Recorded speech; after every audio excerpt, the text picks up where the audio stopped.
The Whitmore family gatherings were a big deal in Maplewood, a sleepy town nestled in Vermont's rolling hills. Every autumn, the Whitmores came together for their traditional harvest festival, a day filled with games, food, and laughter beneath the scarlet maple trees. This year, Grandpa George had something special planned, a grand scavenger hunt across the family's sprawling farmhouse and fields. The prize was legendary, an antique pocket watch that once belonged to their great-great-grandfather, a Civil War veteran.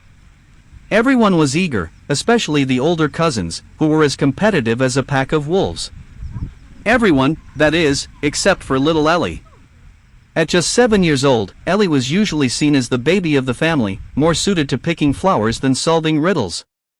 Her brothers, Josh and Mason, barely noticed when she tugged at their sleeves to join their team. Instead, she was left to wander alone, like a tiny boat adrift on a wide, bustling sea. Grandpa George handed out the first clue. Find the place where time stands still, and memories gather dust.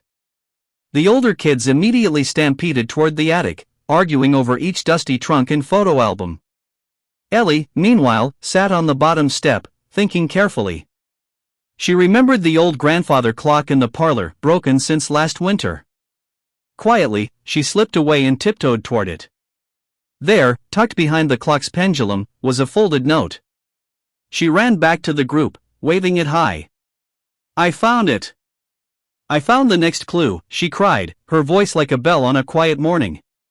Skeptical but desperate, her cousins followed her lead. Time after time, Ellie's small size and sharp mind gave her the edge. She spotted a key hidden inside the hollow of an ancient oak tree and deciphered a riddle about the vegetable patch that stumped even the high schoolers.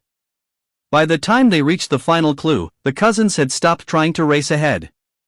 Instead, they gathered around Ellie, waiting eagerly for her ideas. The last riddle led them to the old red barn. Inside, sunlight filtered through the cracks in the wood like golden threads. The others searched high and low, peeking behind hay bales and swinging from rafters.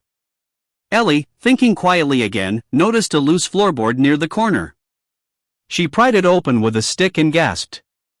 There, wrapped in oilcloth, was the pocket watch, gleaming like treasure from a pirate's chest. Grandpa George arrived just in time to see her holding it. His eyes twinkled with pride as he knelt down.